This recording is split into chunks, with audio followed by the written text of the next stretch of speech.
ஸ்ரீ சிவசங்கரா தேவனே, ஸ்ரீ சிவசங்கரா தேவனே. சங்கரம் சிவசங்கரம். அகண்டாகார சிவபோகம் எனும் பேரின்ப வெள்ளம் ஏக உருவாய் கிடக்குது ஐயோ, இன்புற்றிட சேரவாரும் ஜெகத்தீரே என்றுதான் தான் பெற்ற இன்பம் இந்த உலகம் பெற வேண்டும் என்று உலக மக்களை அழைக்கிறார் தாயுமானவ சுவாமிகள். இறைவன் என்னும் பேரொளியை கண்ட மகான்கள் அனைவரும் அதில் கரைந்து போனதுதானே நம் வரலாறு. அப்படி இருக்கும்போது தாயுமான சுவாமிகள் மட்டும்தான் தான் கண்ட அகண்டாகாரம் என்ற பேரொளியை எவ்வாறு மக்களை ஒன்றாக கூட்டி விளக்க முடியும்? தாயுமானவர் சொல்றது என்னன்னா, அகண்டாகாரம் எனும் பெருவெளிச்சம் கொட்டி கிடக்குது ஐயோ சேரவாரும் ஜகத்தீரேங்கிறார். கடவுள் என்கிற மகா ஜோதி, பெரிய வெளிச்சம் இருக்குது.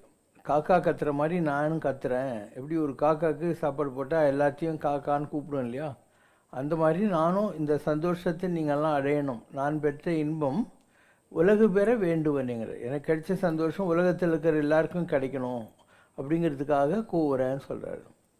இது எல்லாரும் உண்டு. அது வள்ளலாரெலாம் இருக்காங்கன்னா அவருக்கும் தான் அந்த அனுபவங்கள்லாம் கிடைச்சது. அவர் சொல்கிறார், நான் பெற்ற பேர் ஓதி முடியாதது என்னங்கிறார். எனக்கு கிடைச்ச சந்தோஷம் யாருக்காவது சொல்ல முடியுமா? நான் பெற்ற பேர் சாமி அறிவாரடி அப்படின்றார். எனக்கு கிடைச்ச அனுபவம் என்னன்னு சாமிக்கு தான் தெரியும், எனக்கு என்ன தெரியும்? ஏன்னா அந்த நேரத்தில் நான் இல்லை, ராமலிங்கம் ஆகிய நான் இல்லை, எனக்குள்ளே நடராஜர் தான் இருந்தாருன்ற அர்த்தத்தில் சாமி அறிவாரடி, நான் பெற்ற பேர் சாமி அறிவாரடிங்கிறார். அண்ட் அது எப்படி இருக்கும்னு சொல்கிறதுக்கு அவரால் முடியல. இப்போ ஒரு சங்கீத வித்வான் கச்சேரி பண்ணுறான்னு வை, உங்கள் தேவரின் குலம் காக்கும் அப்படின்னு ஒரு பாட்டெல்லாம் இருக்குதுல்ல, மதுரை முத்து பாடுவார்ல, அதில் ஆ அப்படின்னு பாடினே இருப்பாங்க. அதுக்கு மேலே வராது, ஆனால் கை தூக்கிடுவாங்க. அப்போ நீ புரிஞ்சுக்கணும் ரொம்ப மேலே போயிருக்காங்க போல. அந்த மாதிரி நான் பெற்ற பெரும்பேறு ஓதி முடியாததுன்னு, நான் பெற்ற பேர் சாமி அறிவாரடின்னு சொல்லி அதுக்கு மேலே எக்ஸ்பிளைன் பண்ண முடியாததுனால ஐயோ சாமி அறிவாரடி அப்படின்னு. அந்த ஐயோ இருக்கு இல்லையா, அது ஒரு எக்ஸ்ட்ரசிக் மூடில் வரக்கூடிய ஒரு சவுண்டு, ஒரு எக்ஸ்ட்ரசிக்கில் வரக்கூடியது. அதுதான் ஐயோ சாமி அறிவாரடி என்கிற வார்த்தையில் முடிக்கிறார். இப்போ யாராக இருந்தாலும் இந்த உலகத்தில் தான் பெற்ற அனுபவம் மற்றவங்களுக்கு கிடைக்கணுங்கிறதுக்காக தான் கடவுள் அவங்கள மகான்களாகவே ஆக்குறான். அவன் சாமியாகி போயிட்டு உட்காந்துட்டான்னா இந்த உலகத்தில் மற்றவங்களுக்கு யார் வழிகாட்டுவாங்க? இன்னும் தேடிக்கொண்டிருக்கிறவர்களுக்கு யார் வழிகாட்டுவாங்க? அதனால் இன்னவே இட்ஸ் எ சாக்ரிஃபைஸ். அவ்வளோ உயர்ந்த நிலைகளை தொட்ட மகான்கள், சிட்டி பாபா ஆகட்டும், ராகவேந்திரா ஆகட்டும், காஞ்சி மகாபெரிவர் ஆகட்டும், யாராக இருந்தாலும் சரி, அவங்களுக்கு அப்படியே கண்ண முடியும் ஜாலியாக இருக்கிறத விட்டுவிட்டு ஒவ்வொரு தடையும் வரணும். இந்த ஜனங்க திருப்பியும் அவங்களுடைய குறைங்களை கேட்குறது, இதெல்லாம் நிஜமாக பார்த்தா அந்த ஹார்ட்டில் ஒரு தகரம் வச்சு கீர்னா ஒரு இரிட்டேஷன் இருக்கும்ல, அந்த மாதிரி தான் இருக்கும் மகானுக்கு. Still they tolerate. ஏன்னா கடவுள் அந்த வேலையை கொடுத்துருக்காரு. அதனால் நம்முடைய பர்சனல் இன்கன்வீனியன்ஸ் பற்றி கவலை இல்லை, கடவுள் நமக்கு கொடுத்த வேலையை ஒழுங்காக செய்யணுங்கிறதுக்காக every time they do that. ஒவ்வொரு தடையும் செலஸ்டியல் ஹைட்லேருந்து இறங்கி வர்றாங்க. அவதாரம் என்றால் இறங்கி வருதல்னு அர்த்தம். அவங்க ஒரு ஹைட்டுக்கு போயிட்டாங்க, அங்கேருந்து ஒவ்வொரு தடையும் இறங்கி வர்றாங்க. அவனுக்கு புரியல. இப்போ கஷ்டப்பட்டு அவனும் ஒருத்தன் ஒரு பெரிய மலை மேலே ஏறிட்டான். மலை மேலே போய் ஜாலியாக காற்றெல்லாம் அடிச்சுன்னுட்டு உட்காந்துருக்கான்.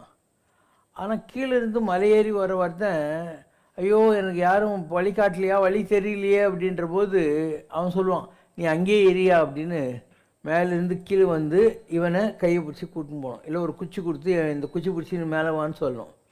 This is the experience. மேலே போன எவனுமே மற்றவங்களுக்காக ஒவ்வொருத்தரையும் இறங்கி வராங்க. தமிழில் அழகான வார்த்தை இருக்குது, இறங்கு அப்படின்னா டிசெண்டுன்னு அர்த்தம், வல்லினரா டு இறங்கி வருதல், டிசெண்டிங் அப்படின்னு. இன்னொன்று கம்பேஷன் இல்லையா, அதுக்கு இரக்கம்னு பேர். அப்போ இவங்களுக்கு இறங்கினா இரக்கம், கம்பேஷன் இருக்கிறதுனால எவ்ரி டைம் இறங்கி வருகிறார்கள். இது எவ்வளோ பெரிய சாக்ரிஃபைஸ் இல்லையா மகான்களுக்கெல்லாம். ஸோ ஒரு ஹையஸ்ட் லெவலுக்கு போன பின்னால் அதுலேயே இருக்கிறது தான் நமக்கெல்லாம் ஈஸியாக இருக்கும். இப்போ நாங்கள்லாம் இருக்கோன்னா எப்பயோ அதை தொட்டுட்டோம். நாங்கள்லாம் 1984 to 88 அந்த உயரங்கள் எல்லாம் தொட்டு முடிச்சிட்டோம். But this is the work God has given us. ஜனங்களுக்கு வழிகாட்டணும் இல்லையா? அதுக்காக நாங்கள் இந்த வேலையை செஞ்சுக்கிட்டு உட்காந்துருக்கோம். இதை விட்டுட்டு பேசாமல் ஒரு மகேந்திரகிரி காட்டிலையோ பொதியமலையிலையோ ஒரு குகையில் போய் ஜாலியாக உட்காந்துட்டுன்னு வச்சுக்கோயேன், எந்த ப்ராப்ளமும் இருக்காது. எல்லா மகான்களுக்கும் இந்த ப்ராப்ளம் இருக்குது. தேவராக பாபான்னு ஒருத்தர் இருந்தார். அவர் அம்மனமாக இருப்பார். 4 குச்சி நட்டுட்டு இதில் திரிவேணி சங்கமம் இல்லையா அலகாபாத்தில், அங்கே அது மேலே உட்காண்டிருப்பார். இந்திரா காந்திலேருந்து ராஜீவ் காந்திலேருந்து யார் போனாலையும் தலை மேலே காலில் ஒரு விடுவார். அவ்வளோ பெரிய உயரங்களை தொட்டவர் அவர். அவர் ஒரு தடவை போர் அடிச்சு போகுது, எவ்வளோ நாளைக்கு தான் நம்ம இந்த வேலையை செஞ்சிட்ருக்கிறது அப்படின்னு சொல்லி வாழ்க்கை வெறுத்து போய் காட்டுக்குள்ளே போயிடுறார். காட்டுக்குள்ளே போயிட்டு அங்கே ஒரு புலி படுத்துன்னு இருக்குது கோகுக்குள்ளே. அதுக்கிட்ட போய் என்னை சாப்பிடுன்னு அது வாயிலெல்லாம் கை விடுறாரு. அப்போ அந்த புலி வாழாட்டுது. இவர் சரி நமக்கு இன்னும் உத்தரவாகலை சாகிறதுக்குன்னு திருப்பியும் வந்து ஜனங்கக்கிட்ட மாட்டிக்கிறாரு. அந்த மாதிரி எவ்வளோ மகான்கள். கோடிசாமி இருக்கார், எவ்வளோ பெரிய நிலை. அவர் 400 வருஷம் உயிரோடு இருந்தார். வேறு உடம்பில் முதல்ல பாடகச்சேரி சுவாமிகள் என்ற பேரில் இருந்தார். இங்கே தஞ்சாவூர் பக்கத்தில் இருக்கக்கூடிய அந்த மாரியம்மா கோயில் இருக்கு இல்லையா, புன்னைநல்லூர் மாரியம்மன் கோயில், அது ஒன்று, அது அவர் தான் எடுத்து காட்டினார். நீங்கள் போய் பார்த்தாக்கா பாடகச்சேரி சாமி காட்டின கோயிலுன்னு இருக்கும். அதுக்கப்புறம் அவர் அந்த பாடகச்சேரி சாமிகளாக இருந்து கோடிசாமிங்கிற உடம்புக்குள்ளே வர்றாரு. அதுக்கு முன்னாலே இருந்திருப்பார் இல்லையா உலகத்தில்.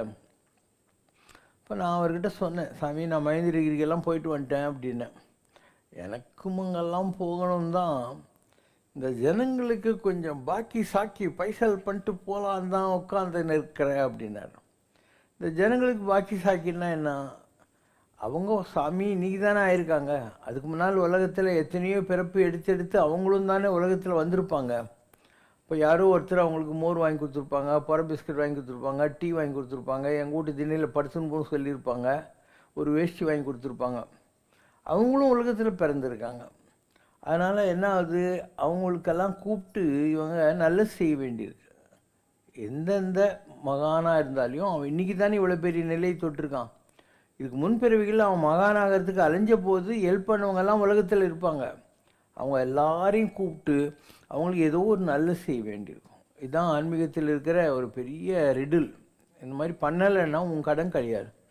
ஸோ கோடிசாமிக்கிட்ட நான் சொன்னேன், சாமி நான் மகேந்திரகிரி போயிட்டேன். அவர் சொல்ல எனக்கும் போகணும், இன்னும் கொஞ்சம் பாக்கி சாக்கி இருக்குன்னு. பாக்கி சாக்கினா ஒரேபாளையம் ஜமீன்தார் மாடியில் இப்படி உக்காந்துக்கிட்டு யாரெல்லாம் உலகத்தில் அவருக்கு வேண்டியவங்க பிறந்திருக்காங்களோ அவங்க எல்லாரையும் வர வச்சு கனவுல காட்டுவாங்க, இல்லை யார் மூலமாவது தெரியும், அவங்க இங்கே வருவாங்க, அவங்களுக்கு ஒரு நல்லது பண்ணணும். அப்படி பண்ணி கடன் கழிச்சாதான் அவங்க பேக்கப் பண்ண முடியும்.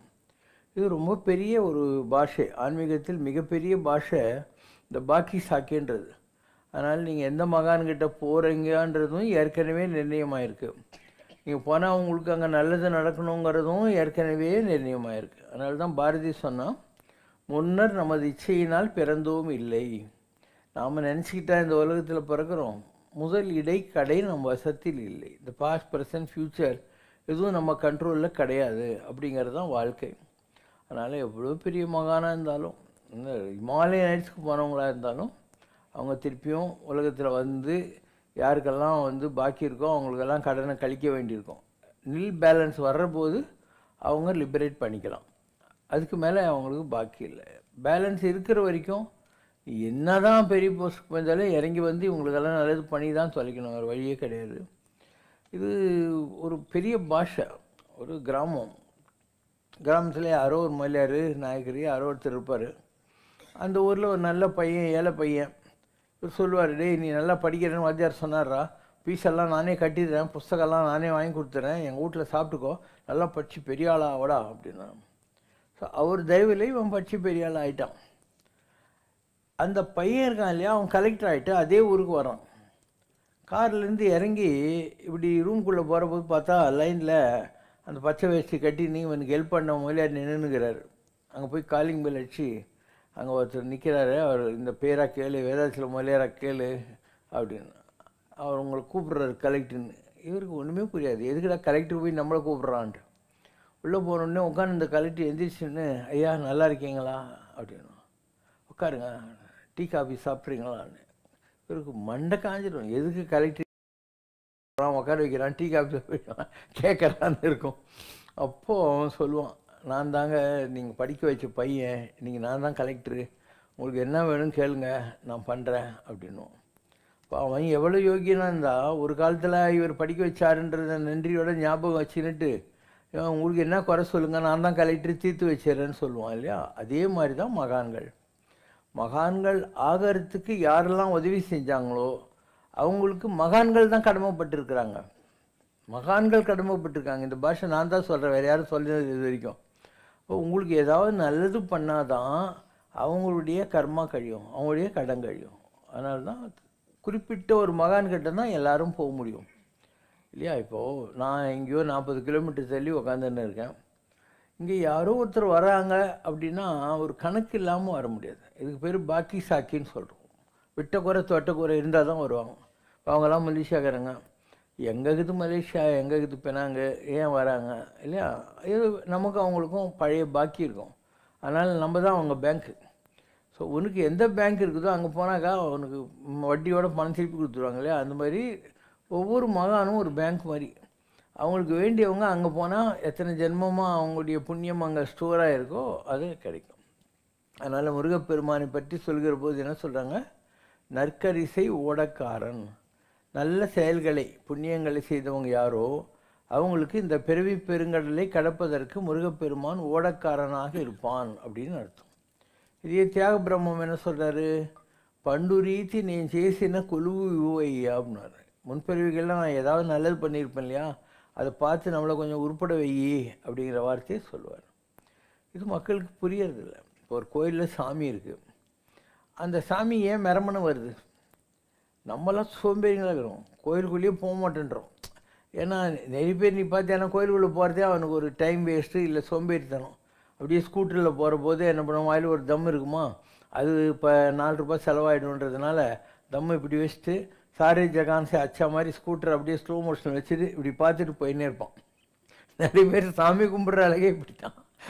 ஒரு கோயிலுக்குள்ளே போய் கும்பிடணுங்கிறது கூட இவனுக்கு மைண்டெல்லாம் கிடையாது. அதனால் கரூர் சித்தர்னு ஒருத்தர் இருந்தார்.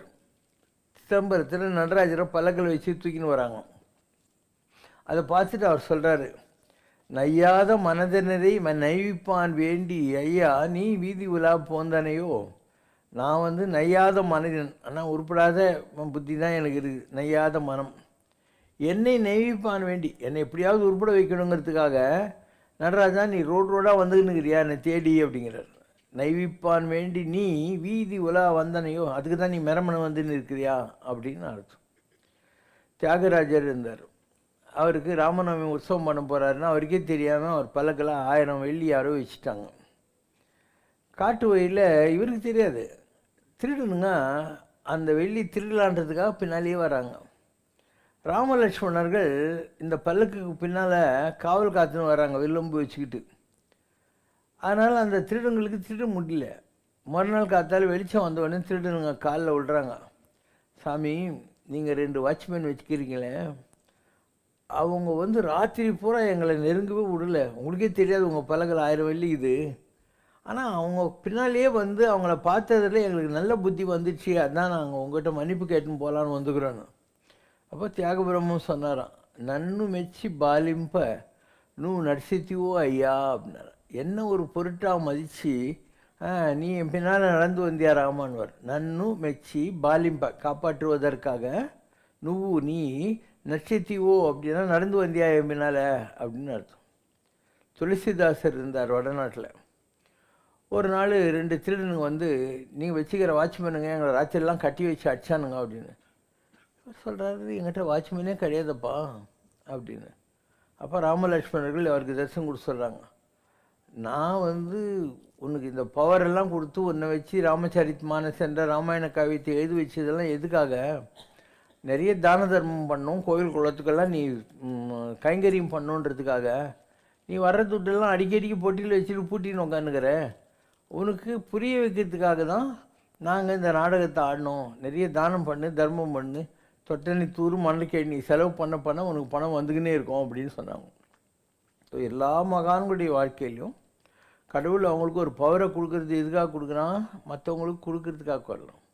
அதனால் அருள் எனும் பெரும் நிதியம் தன்னை வழங்க மூல பண்டாரம் காத்து நிற்கின்றான் முந்துமினோ முந்துமினோ. அருளை வச்சுக்கிட்டு மூல பண்டாரம்னா முருகப்பெருமான், பண்டாரம்னா கோமணம் கட்டினவன் ஒரு அர்த்தம், ட்ரெஷர் ஹவுஸ்னு அர்த்தம், பண்டாரம் அப்படின்வாங்க. ஸோ வந்து வாங்கின்னு போங்க, அவன் காத்துருக்கான், நீங்கள் எப்போ வர போகிறீங்கிறதுக்காக அப்படிங்கிறது ஆன்மீகம். அதனால் எவ்வளோ பெரிய மகான்களாக இருந்தாலும் அவங்களுக்கு இதே தான். இப்போ காஞ்சியில் பெரியவர் இருந்தார், 12 வயசுக்கு வந்தார், 99 வயசு வரைக்கும் 77 வருஷ காலம் நல்லது தான் பண்ணார். அவர் சொல்கிறாரு, நான் இத்தனை பிரசங்கங்களும் இவ்வளோ கைங்கரியங்களையும் பண்ணுறது எதுக்குன்னா, இதெல்லாம் கேட்டு உங்களில் லட்சத்தில் ஒருத்தனாவது உருப்பட மாட்டானாங்கிற நப்பாசையில் தான் நறான். ஸோ அவருடைய எக்ஸ்பெக்டேஷன் லட்சத்தில் ஒருத்தன் உருப்பிடுவான்றது தான், எல்லாரும் உருப்பிட்டுருவாங்கன்றது இல்லை. அப்படி ஒருத்தன் உருப்பட்டுட்டான்னா அதை விட சந்தோஷம் எனக்கு உலகத்தில் ஒன்றுமே கிடையாதுன்னு சொன்னார். அவ்வளோ பெரிய மகான். மக்களுக்கு மகான்களுடைய உயரங்கள் தெரியாது, இதுதான் ப்ராப்ளமே. மகான்கள் சாதாரண விஷயம் அல்ல. ஒரு ஞானத்தில் கொம்பு முளைக்கணும். இந்த இடத்துல நமக்கு ஒரு கொம்பு வரும் ஞானம் வந்தால். ஸோ ஒரு மகனுக்கு கொம்பு முளைச்சா அவன் மகான் ஆகி போயிடுறான், மகனுக்கு கொம்பு முளைச்சா மகான். ஸோ இந்த உலகத்தில் வாழையடி வாழை என ஒரு வள்ளல் திருக்கூட்டம் வந்துக்கிட்டே இருக்குது. எல்லா நாட்டிலையும் வருது, எல்லா இடங்கள்லையும் எல்லா மொழிகள்லையும் வராங்க. தமிழ்நாட்டில் நாயன்மார்கள் வந்தாங்க, ஆழ்வார்கள் வந்தாங்க. மகாராஷ்டிராவில் பன்றிப்பூர் கல்ட்டு இல்லையா, பாண்டரங்கன் கல்ட்டு, அங்கே வந்தாங்க. வெஸ்ட் பெங்காலில் சைத்தன்யார், கௌரங்கர் இவங்கெல்லாம் வந்தாங்க. கர்நாடகாவில் எவ்வளோ பேர் வந்தாங்க, அவங்க கனகதாசர் அவங்கெல்லாம் அந்த ஊரில் வந்தாங்க. வடநாட்டில் மீராபாய் இல்லையா, எவ்வளோ பேர் வர்றாங்க. ஒவ்வொரு ஊர்லேயும் கடவுள் லாஜிக்கலாக கொண்டாந்துனே இருக்கிறாங்க, யாரையாவது கொண்டாந்துனே இருக்கிறான். நம்ம நாட்டில் வந்தவங்க ரொம்ப ஜாஸ்தி, நம்ம நாட்டில் வந்தவங்க ஜாஸ்தி. மற்ற நாட்டில் இல்லைன்னு கிடையாது. மதர் தெரசா எங்கேயோ அல்பேனியாவில் இருந்தா, இங்கே வந்தாலும் இல்லையா, பெங்காலில் வந்து சர்வீஸ் பண்ணிக்கிட்டே இருந்தா. இப்படி இந்த ஹரே கிருஷ்ணா இந்த பிரபு ஒருத்தர் ஆரம்பித்தார்ல, அவர் போய் அமெரிக்காவிலலாம் ஹரே கிருஷ்ணா குடிமை வச்சுன்னு சொல்லின்னு உட்காந்துருந்தார். உலகம் பூராவும் கடவுளுடைய திருத்தூதுவர்கள் எப்படியோ ஒரு வழியில் போகிறாங்க, முயற்சி செய்கிறாங்க. அந்த மாதிரி எப்பயுமே இந்த மாதிரி ஒரு கூட்டம் இருந்துக்கிட்டு இருக்கு. மக்களுக்கு இதெல்லாம் புரியறதில்லை. ஆனால் எப்பயுமே சொல்கிறது தான், ஒரு ரஜினிகாந்தோ இல்லை யாரோ சிவாஜியோ எம்ஜிஆரோ ஒரு சினிமா நடிக்கிறாங்க. இவங்க என்ன பண்ணுவாங்க, ரொம்ப கஷ்டமான சீன் இல்லையா, நெருப்பில் போயிட்டு வர்றது, மலையிலேருந்து குதிக்கிறது, இந்த மாதிரி சீனுக்கெல்லாம் எம்ஜிஆர்னு சிவாஜியும் இப்படி கை தூக்க சொல்லி ஒரு ஷாட் எடுத்துருவாங்க. அதுக்கப்புறம் எவனும் ஒருத்தன் இதே மாதிரி கெட்டப்பு இதே மாதிரி ஹேர் ஸ்டைலில் வச்சுக்கிட்டு லாங் ஷாட்டில் மலையிலேருந்து குதிக்கிற மாதிரி காட்டுவாங்க. இவன் பேர் என்ன, டூப்பு. ஒரிஜினல் யார், எம்ஜிஆர் சிவாஜி எல்லாம். நல்லா யோசனை பண்ணு. அதனால் இந்த மகான்கள் இருக்கிறாங்க இல்லையா, அவங்கெல்லாம் தான் ஒரிஜினல். நீ யாரை டூப்புன்னு சொல்கிறியோ அவன் தான் ஒரிஜினல், யார் ஒரிஜினலோ அவன் தான் டூப்பு. இப்போ சிவசங்கர் பாபாவும் சிரடி பாபாவும் தான் ஒரிஜினல், நீ பார்க்குற கோயில் செல்லெல்லாம் டூப்பு.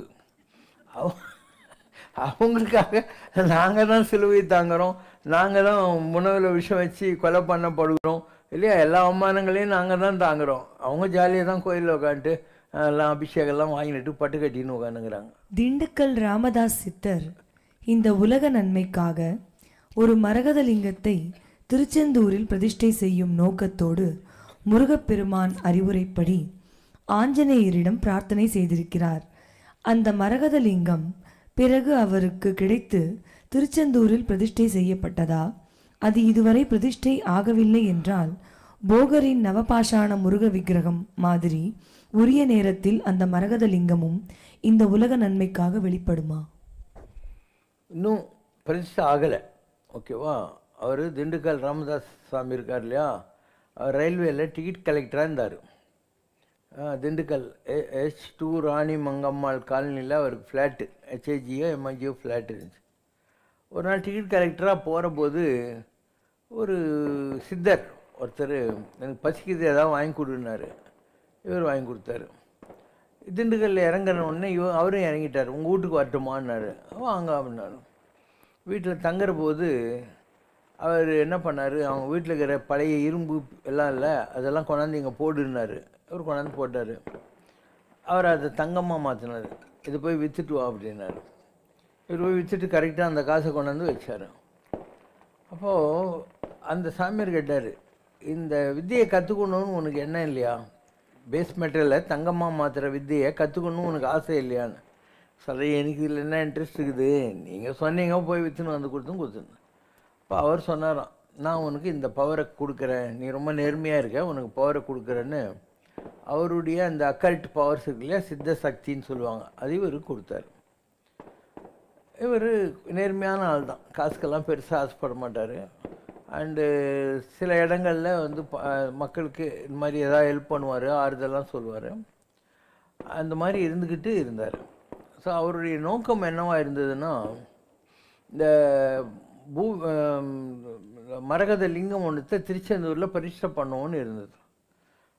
கடவுள் சொன்னார், இன்னும் அது பழுக்கலை, அதனால் நீ வந்து ஆஞ்சநேயர் விக்கிரகத்தை வச்சு பூஜை பண்ணிட்டு அதுக்கப்புறம் என்றைக்கான ஒரு நாள் வழிவிடுவோம் அப்படின்னாரு. ஸோ அவர் ஆஞ்சநேயர் வச்சு பூஜை பண்ணிட்டு உட்காந்துருந்தார். இது ஒரு பேஸ் பார்ட். அதனால வராதான், ஒன்றும் ப்ராப்ளம் இல்லை, ரொம்ப நேர்மையான ஒரு ஆள். அவருக்கு அந்த பவர் கிடைச்சதுக்கு ஒரு காரணம் அவங்க அம்மா கூட, அவங்க அம்மாவுடைய டாலரை கழுத்தில் போட்டிருப்பார். எனக்கு அவருக்கு தெரியும், இந்த விஜயம்மா கூட தெரியும், விஜயம்மாவில் அவங்க கூட தெரியும். நான் வந்து திருச்செந்தூரில் இருந்தேன்.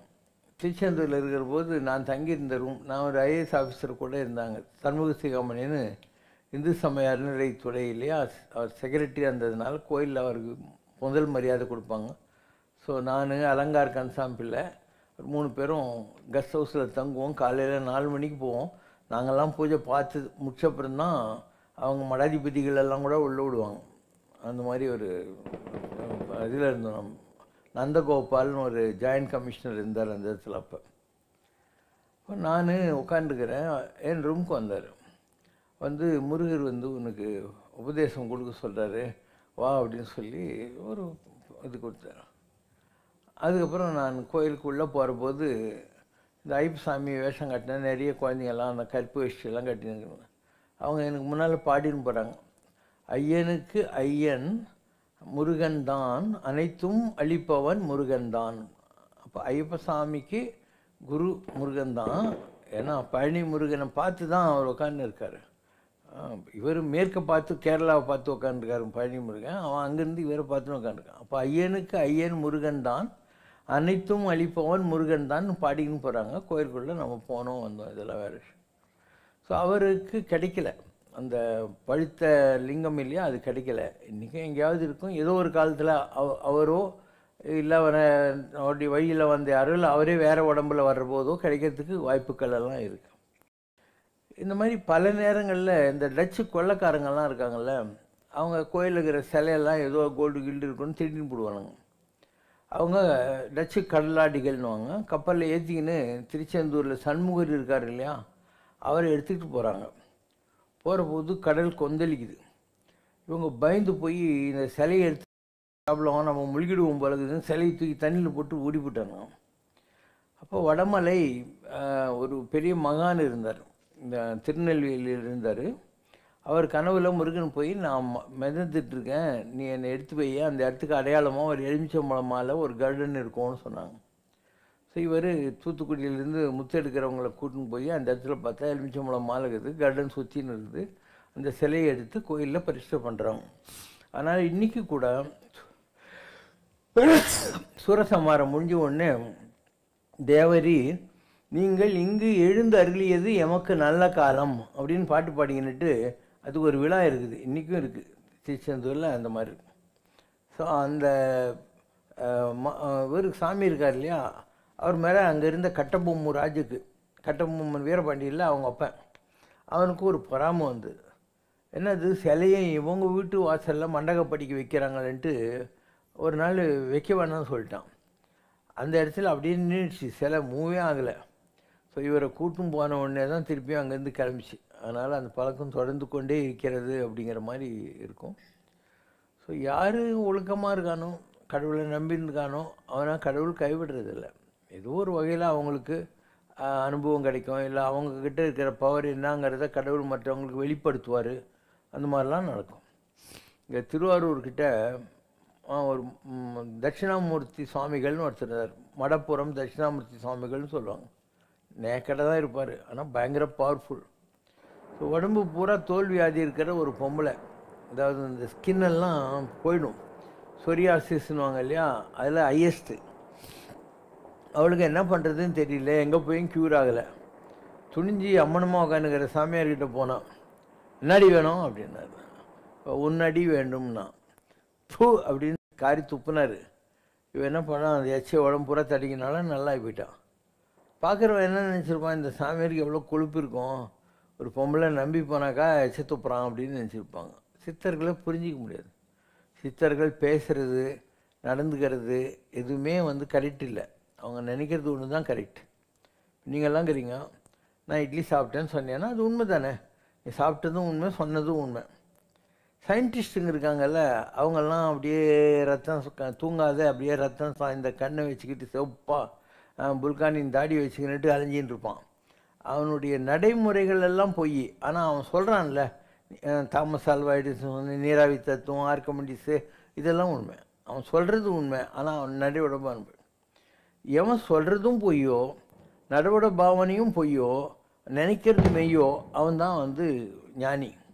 அவன் கூட சொல்ல மாட்டான், நான் ஏன் இதெல்லாம் செய்கிறேன், இதெல்லாம் சொல்லவே மாட்டான். இப்படி நிறைய பேர் இருப்பாங்க. மாயவரம் பக்கத்தில் ஒரு மகான் இருந்தார், அவர் பேர் முத்து வடுகர். அந்த ஊர்லெல்லாம் கால்ரா பிளேக்கெல்லாம் வந்துடுச்சு. இப்போ ஊர் ஜனங்கள்லாம், சாமி நீங்கள் தான் எதனா வழி பண்ணணும் அப்படின்னாங்க. எனக்கு என்னடா தெரியும், போங்க ஆளுக்கு ஒரு அந்த கல் கொண்டாங்கடான்னு. அந்த ஊரில் அந்த காலத்தில் மெரமனை வர்றதுன்னுவாங்க. ஒரு சாமியை கரகம் மாதிரி தூக்கின்னு ஒவ்வொரு ரோட்லேயும் வைப்பாங்க.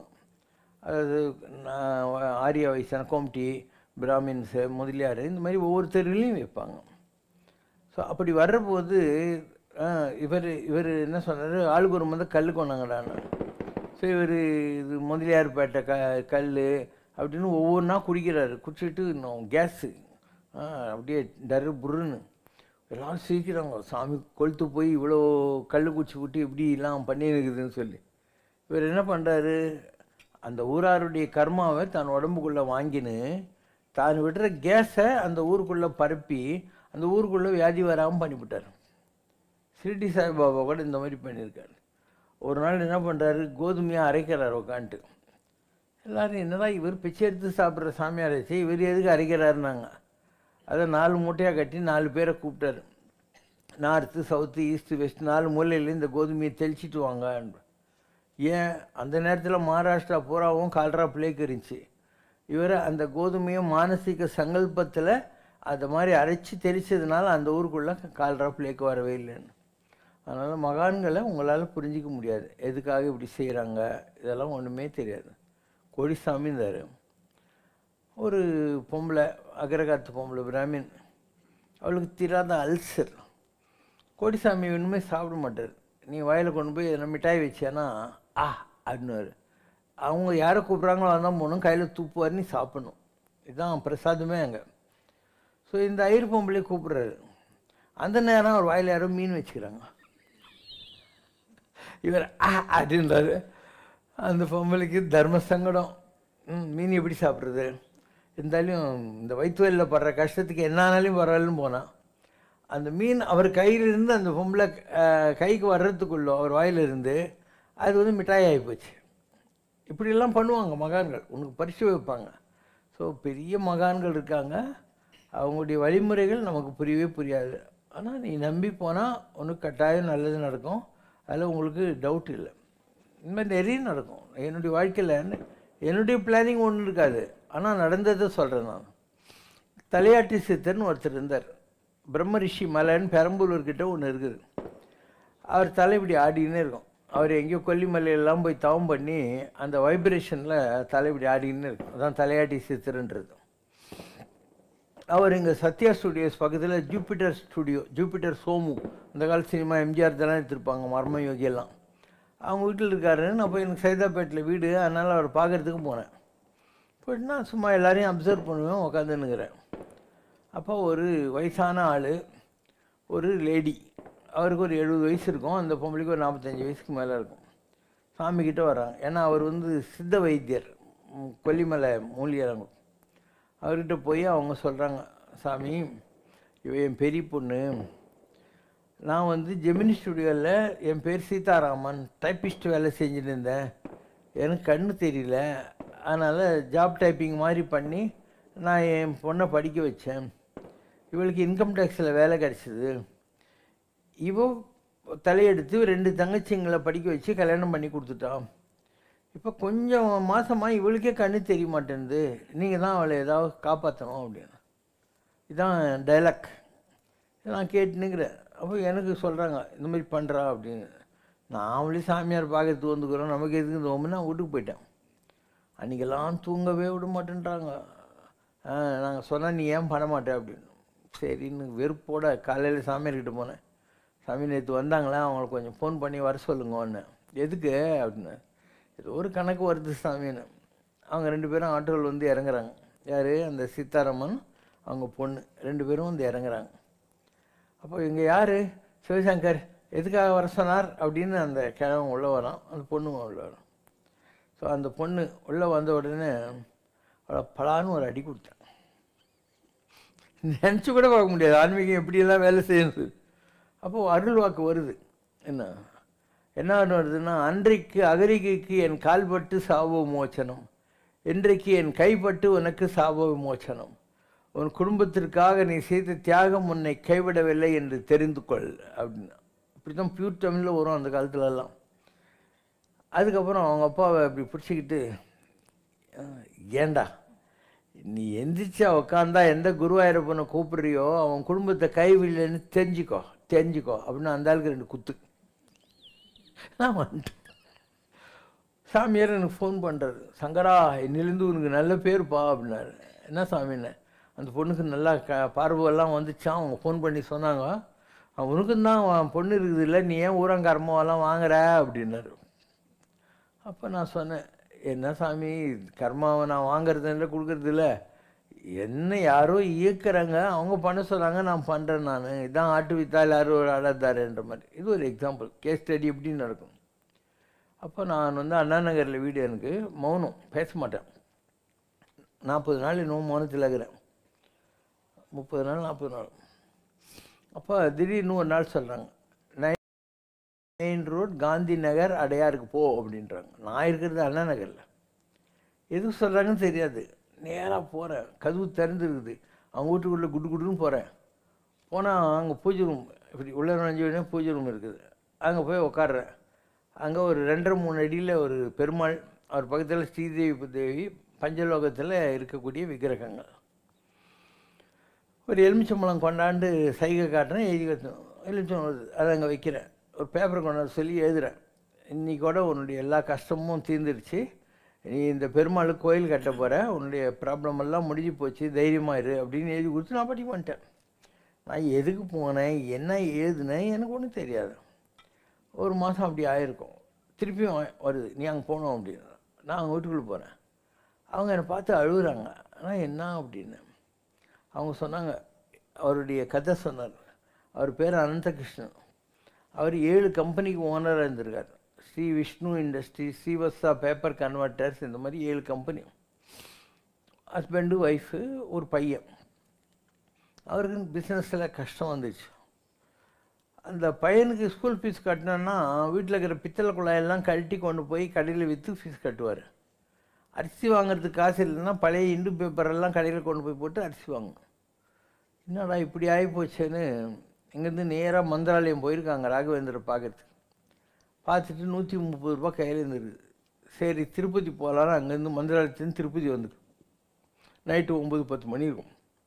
உள்ளேருந்து ஒரு வாட்ச்மேன் மாதிரி ஒருத்தன் வந்து, நீங்கள் ஹஸ்பண்ட் ஒய்ஃப் ஆகிறீங்களா, உண்டின்றதுக்கு சாட்சி கையெழுத்து போட்டிங்கன்னா உங்களுக்கு தரிசனம் கிடைக்கும்னா. சரிண்ணா அவங்களும் போய்க்கிறாங்க. சாட்சி கையெழுத்து போட்டாங்க, பாலும் பழம் கொடுத்தாங்க. வாங்கின்னு வெளியே வந்தோடனே ஒரு ஆள், என்ன அனந்தகிருஷ்ணா அப்படின்னா, இந்த பர்ஸு தொலைஞ்சி போச்சு பஸ்ஸில், எப்படி ஊருக்கு போகிறதுன்னு தெரியலன்னு போய் சொல்லியிருக்காரு. அவர் ஏதோ ஒரு அமௌண்ட் கொடுத்து நான் மெட்ராஸ் வந்து வாங்கிக்கிறேன்னாரு. அப்போ தான் அவங்க மெட்ராஸ்க்கு வந்தாங்க. அன்றைக்கி தான் நான் போகிறேன்.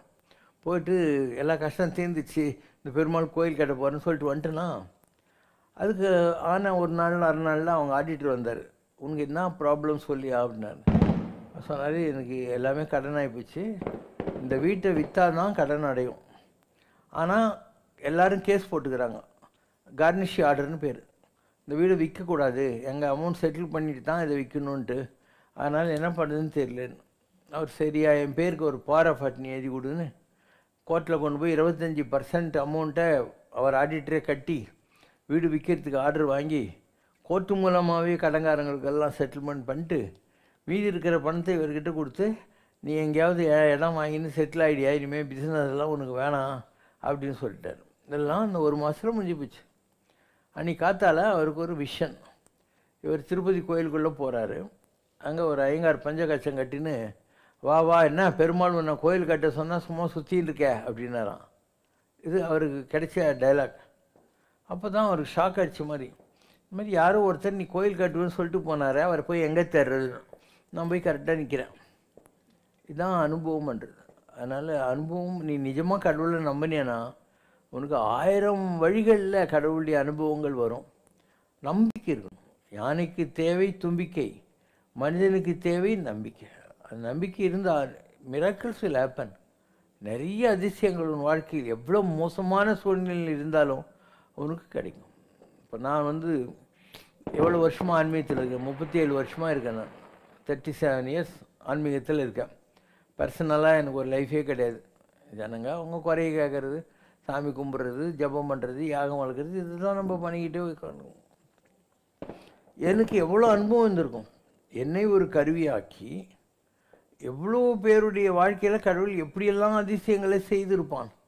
அதெல்லாம் பார்க்க பார்க்க தான் நமக்கே கடவுள் மேலே நம்பிக்கை ஜாஸ்தி ஆகும். அவ்வளோ ஈஸி இல்லை.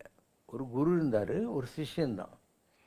எல்லாம் படித்து முடிச்ச உடனே சிஷ்யங்கிட்ட சொன்னார், தியரியெல்லாம் முடிஞ்சு போச்சுப்பா, ஒரு காசி யாத்திரை போயிட்டு வந்துரு, அதுதான் உனக்கு ப்ராக்டிக்கல்ஸு அப்படின்னு. சரின்னு கிளம்புறான். கிளம்புற போது இவன் போட்டு இந்த செருப்புனுடைய வாரம் அருந்து போகுது. அங்கே ஒரு சக்கிலியும் உட்காந்துக்கிறான். அவங்ககிட்ட போய் வார தைக்க சொல்கிறான். அவன் தைச்சிக்கின்னு எங்கே போகிற சாமின்னா, காசி யாத்திரை போகிறோம்பா, எங்கள் சாமி சொல்லிக்குது அப்படின்னு. அப்போது சரி சாமி, நீ இந்த ₹1 ₹2 எனக்கு கொடுக்கணும்ல, அதை என்ன நினச்சி காய்ச்சி உண்டியில் போட்டுரு அப்படின்னா. இவர் வேஷ்டியில் அதை மச்சு கட்டினார். போயின்னேங்கிறார். போனால் ஒரு கொள்ளைக்கூட்ட தலைவன் குதிரை மேலே வரான். எல்லாத்தையும் எடியா சாமியார் என்ன. இவருடைய மூட்டெல்லாம் கொடுத்துட்றாரு. இடுப்பில் ஏதோ வச்சிருக்கே அப்படின்னு.